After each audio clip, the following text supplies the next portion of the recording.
আমার প্রিয় রাসূলকে দান করেছেন, তার কোন নবী, কোন রাসূল, কোন পয়গম্বরকে দান করেন নাই। তা হলো আল্লাহ তাআলা আল্লাহর পরে সবচাইতে বেশি জ্ঞান আমার রাসূলকে দান করে দিয়েছে। আল্লাহ পাক বলেন, ওয়া'আল্লামাকা মা লাম তাকুন তা'লাম। হাবিব রে, আপনি যা জানতেন না আমি আল্লাহ আপনাকে সব জানাই দিয়েছি। কেমন জানিয়েছেন? নবীজি তার জবানে মুবারকি বলেন, উতিতু ইলমাল আউয়ালিন ওয়াল আখিরিন। আল্লাহ পাক আমাকে জ্ঞানের শুরু, জ্ঞানের শেষ, এই পৃথিবীর যত জ্ঞান আর বিজ্ঞান আছে, এনি কাইন্ড অফ নলেজ, আল্লাহ সব জ্ঞান আমি রাসূলকে দান করে দিয়েছে। এই পৃথিবীতে আপনার আমার আগমন হয় গণ্ড মূর্খ হয়ে, এমন ভাবে আমরা আগমন করি যে কিছুই জানি না। আল্লাহ তাআলা বলছেন, আল্লাহু আখরাজাকুম মিন বুতুনি উম্মাহাতিকুম লা তা'লামুনা শাইআ। আমি আল্লাহ তাআলা তোমাদের মায়ের পেট থেকে তোমাদেরকে এমন ভাবে বের করেছি, লা তা'লামুনা শাইআ, তোমরা কিছুই জানতে না। সেখান থেকে আপনার আমার অবস্থাটা হয় এমন, জিহ্বা শক্ত হয়, কান্নার আওয়াজ গাঢ় হয়, দুই একটা দাঁতের কোনা কাঞ্চি জ্বালায়, কথা বলতে পারেন, খেতে পারেন, চলতে পারেন। প্রাথমিক বিদ্যালয়ে যেতে হয়, মাধ্যমিক বিদ্যালয়ে যেতে হয়, সেখান থেকে উচ্চ মাধ্যমিক, college, university, doctorate, MPhil, thesis নিয়ে ভালো মানের একজন শিক্ষক হতে পারেন। আর নবীজি বলতেছেন, বুইসতু মুআল্লিমান, আমি পৃথিবীতে আগমন করেছি শিক্ষক হয়ে। চিল্লা এখন সুবহানাল্লাহ। নবীজি বলেছেন, আল্লামানি রাব্বি ফাআহসানা তা'লিমি, আমার রব, আমার আল্লাহ, তিনি আমাকে জ্ঞান শিক্ষা দিয়েছেন। এজন্য পৃথিবীর সবচেয়ে উৎকৃষ্ট মান সম্পন্ন কোয়ালিটি ফুল ইলম একমাত্র আমি রাসূলের কাছে আছে। সুবহানাল্লাহ পড়বেন না? আমার নবীজির জ্ঞান কত বেশি ছিল আমি কয়েকটি হাদিস আপনাদের শোনাচ্ছি। তারিখে খামিস থেকে আমি একটি হাদিস কোট করেছি। আবু বকর ইবনে আইস তার মাউলিদ কিতাবের মধ্যে হাদিসটি এনেছেন। ইমাম জারকাশি তার শারহে বুরদাতুল মাদিহের মধ্যে হাদিসটি এনেছেন। সহিহ riwayat আব্দুল্লাহ ইবনে আব্বাস রাদিয়াল্লাহু তাআলা আনহুমা বলেন, লাম্মা উলিদান নবী সাল্লাল্লাহু আলাইহি ওয়া আলিহি ওয়াসাল্লাম قال في اذنه رضوان خازن الجنان أبشر يا محمد صلى الله عليه وسلم فما بقي لنبي علم إلا وقد أوتيته فأنت أكثرهم علما وأشجعهم قلبا زبانك قربلن الله أكبر। আব্দুল্লাহ ইবনে আব্বাস রাদিয়াল্লাহু তাআলা আনহুমা বলেন, আমার নবীজি যেই দিন এই পৃথিবীতে শুভাগমন করলেন, রাসূলুল্লাহর কান মোবারকে জান্নাতের রেদওয়ান ফেরেশতা এসে বলতে লাগলো, ইয়া রাসূলুল্লাহ, ইয়া হাবিবাল্লাহ, আপনার জন্য সুসংবাদ। আল্লাহর আলমে আপনার পরে, আপনার আগে যত পয়গম্বররা এসেছেন, সব পয়গম্বর নবী রাসূল মিলাও আল্লাহ তাআলা তো ইলম দান করেন নাই, যত ইলম আল্লাহ তাআলা আপনি রাসূলকে দান করে দিয়েছে। ফান্তা আকসারুহুম ইলমান, আল্লাহর আলমে আল্লাহর পরে সবচাইতে মহাজ্ঞানী হলেন আপনি। ওয়াসজাউহুম কলবান, আপনার হার্ট মোবারক, কলব মোবারক এই পৃথিবীতে সবচাইতে সাহসী, পাওয়ারফুল, শক্তিশালী। চিল্লায় এখন সুবহানাল্লাহ। নবীজির কলব মোবারক যদি পাওয়ারফুল না হতো, কোরআন নাজিলের লোড নিতে পারতেন না, ঠিক কি না? আল্লাহ তাআলা বলছেন, লাউ আনজালনা হাযাল কুরআন আলা জাবালিন লারাআইতা খাশিআন মুতাসাদ্দিআন মিন খাশিয়াতিল্লাহ। যদি এই কোরআনকে আমি পাহাড়ের উপর নাজিল করতাম, তোমরা দেখতে পাহাড়ে প্রকম্পন সৃষ্টি হতো, ভূমিকম্প সৃষ্টি হয়ে পাহাড় ধ্বংস হয়ে যেত আমি আল্লাহর ভয়ে। সুবহানাল্লাহ বলেন। সেই পাহাড় লোড নিতে চায় নাই। কোরআনের পুরা লোডটা আমার রাসূলুল্লাহর সিনা মোবারকে, কলব মোবারকে এসেছে। তাহলে আমার নবীজির কলব মোবারক কম শক্তিশালী না বেশি?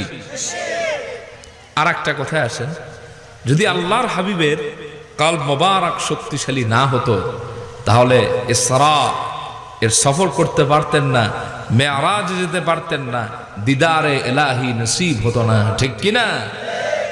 লাখের উপর পয়গম্বর যারা দুনিয়া থেকে বিদায় হয়ে গেছেন তাদের তিনি ইমাম হয়েছেন। প্রথম আসমান পাড়ি দিয়েছেন, দ্বিতীয় আসমান, তৃতীয় আসমান, চতুর্থ, পঞ্চম, ষষ্ঠ, সপ্তম, সিদরাতুল মুনতাহা, লা জামান লা মাকান, আল্লাহর আরশে গিয়ে আল্লাহর দিদার নসিব করেছেন। কোরআনেই আসেন, হযরত মুসা আজীবন বলছে, রব্বি আরনি আনজুর ইলাইক, আল্লাহ আমি আপনারে দেখতে চাই। আল্লাহ বলছেন লান তারানি, তুমি দেখতে পারবা না আমারে দেখা যায় না, এই কথা কিন্তু বলেন নাই। বলছেন লান তারানি, তুমি দেখতে পারবা না, কারণ ওয়ালা তুদরিকুহুল আবসার, তোমার চোখের মধ্যে ওই পাওয়ার নাই। মুসা ওই ক্যাটাগরিতে তুমি নাই তো। মুসা আলাইহিস সালাম বারবার শুধু দোয়া করছেন। ওই যে মাদিয়ান শ্বশুর বাড়ি থেকে ফিরতেছেন নিজ এলাকায়, হঠাৎ দেখলেন আগুন জ্বলতেছে। উনি চিন্তা করলেন যাই, আগুন দিয়া পথ চলার একটা রাস্তা হবে, না অন্য কোনো গতি আল্লাহ তাআলা বের করে দিবে, যাই। আও আজিদু আলান নারি হুদা, ফালাম্মা আতাহা, যেই না আগুনের কাছে আসলেন, নুদিয়া ইয়া মুসা, আগুন থেকে আওয়াজ আসলো, হে মুসা, যেটা আগুন দেখতো সেটা তো আগুন না, ইন্নী আনা রাব্বুক, আমি আল্লাহ তাআলা, এই যে যেই আগুনটা দেখতে সেটা আমি আল্লাহ, নূর। সুবহানাল্লাহ বলেন। হাদিস এসেছে আল্লাহ তাআলা ৭০,০০০ পর্দা থেকে একটা নূরের পর্দা উঠাইছিলেন আদনা। আল্লাহ ধমক দিয়ে বলছেন, ফাখলানা আলাই ইন্নাকা বিল ওয়াদিল মুকদ্দাসি তুয়া, কইয়াই ছোটার পাও নাই বেটা, জুতা খোলো, তুমি একটি পবিত্র উপত্যকা এসেছো। হযরত মুসা পায়ের জুতা পা দিয়া লাথি মারলেন, আল্লাহ তাআলা একটু সামান্য পর্দা উঠালেন। হযরত মুসার হালাত এমন হলো যে পাহাড় পুরে ভস্ম হয়ে গেল। ৪০ দিন পর্যন্ত পয়গম্বর মুসা অজ্ঞান হয়েছিলেন। সুবহানাল্লাহ বলেন। এতটুকু লোড মুসা আলাইহিস সালাম নিতে পারেন নাই। আর আমার নবীজি মেরাজে গিয়ে এই দুনিয়ার দুলক ভুলক ছাড়িয়ে আল্লাহর মহা আরশের মধ্যে গিয়ে আল্লাহ তাবারাকা ওয়া তাআলার দিদার সশরীরে নসিব করেছেন। তাহলে আমার রাসূলের কল মোবারক কম শক্তিশালী না বেশি? আসতে বলবেন না, জোরে বলুন, কম শক্তিশালী না বেশি? আমার নবীজির জ্ঞান বুঝাতে অনেক কিছু লাগবে না। আমার নবীজির জ্ঞান বুঝাতে হলে সামান্য একটি হাদিস যথেষ্ট। আমার নবীজি সাহেবে কোরআন, কোরআনের সব এলেম আল্লাহ তাআলা আমার রাসূলুল্লাহকে দান করে দিয়েছেন। সুবহানাল্লাহ। যে কোরআন সম্পর্কে আল্লাহ নিজেই বলেন, মা ফারাতনা ফিল কিতাবি মিন শাই, এমন কোন বিষয় নাই যে আমি আল্লাহ কোরআনে রাখি নাই, সব রেখেছি। কিভাবে?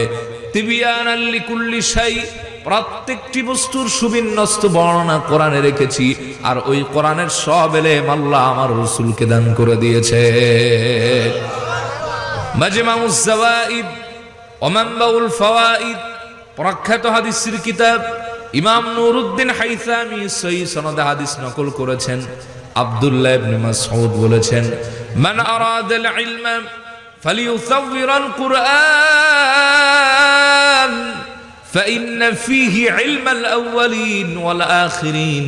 কোন ব্যক্তি যদি জ্ঞান অন্বেষণ করে মহাপণ্ডিত হতে চায়, জ্ঞানের রাজ্যে রাজত্ব করতে চায়, জ্ঞানের মহাসমুদ্র থেকে, অসীম ভান্ডার থেকে জ্ঞান অন্বেষণ করতে চায়, সে যেন কোরআনটা পড়ে। কারণ কোরআনের মধ্যে আল্লাহ পৃথিবীর শুরুর জ্ঞান, শেষের জ্ঞান, সব জ্ঞান রেখে দিয়েছে। মাত্র 4 বছর বয়সে আমার নবীজির জ্ঞানের গভীরতা কত বেশি ছিল আপনি অবাক হয়ে যাবেন। সুবহানাল্লাহ পড়বেন না? কষ্ট হচ্ছে আপনাদের? বুঝতে পারতেছেন? আমার প্রিয় রাসূলের গোটা জিন্দেগিতে 4 বার সিনা চাক হয়েছে। কয়বার? First time of his life, যখন আল্লাহর হাবিবের প্রথম সিনা চাকটি হয় 4র্থ অথবা 6ষ্ঠ বছর বয়সে। 2টি মতনক্য আছে, তবে আকসার উলামাদের মত হলো, আমিরুল মুমিনিন ফিল হাদিস ইমাম ইবনে হাজার আসকালানী রাহিমাহুল্লাহ, তারও মত হলো নবীজির প্রথম সিনা চাক হয়েছে 4 বছর বয়সে। মক্কাতে যারা গিয়েছেন 4 এবং 6 দুইটা মত পাওয়া যায়, তবে 4টা হচ্ছে বেশি সনদের দিক থেকে মজবুত। আল্লাহর হাবিবের প্রিয় আম্মা জান দুধমা হালিমাতুস সাদিয়া, তার বাসা ছিল এই যে মক্কার কাবা থেকে একেবারে নিয়ার বাই হ্যান্ড, বেশি দূরত্বে না, ওয়াদিয়া হালিমায়। এখনো যারা মক্কায় যাবেন দেখবেন পুরানো বড়ই কাঠের চৌকাঠযুক্ত ভাঙা এখন একটা ঘর আছে। ওই জায়গায় আল্লাহর হাবিব তার দুধ ভাইয়ের সঙ্গে খেলাধুলা করতেছিলেন।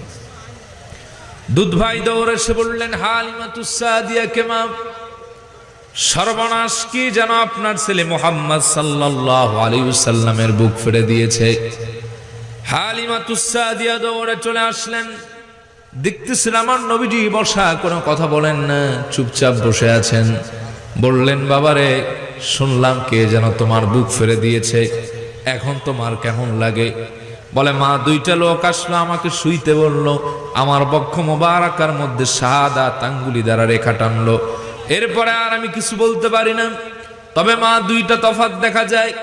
আগে যদি আমি আকাশের দিকে তাকাতাম, আকাশের চাঁদ সূর্য নক্ষত্রগুলি দেখা যেত।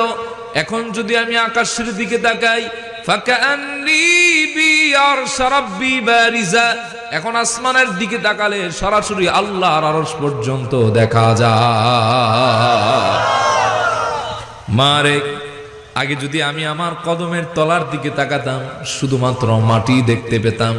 এখন যদি তাকাই, তাহতাল বাহরিনার, এই জমিনের নিচে আমি একটি সাগর দেখি, সাগরের নিচে আবার বিশাল আগুনের স্তূপ দেখা যায়।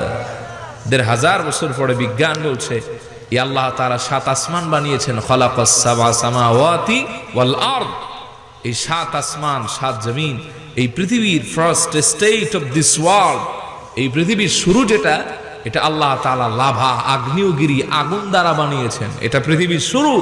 আর আসমানের ঊর্ধ্ব জগতের সীমানা আরশ, দুনিয়ার শুরু, আসমানের শেষ, সব আল্লাহ তাআলা আমার রাসূলকে 4 বছর বয়সে দেখাইছেন। সুবহানাল্লাহ পড়বেন না?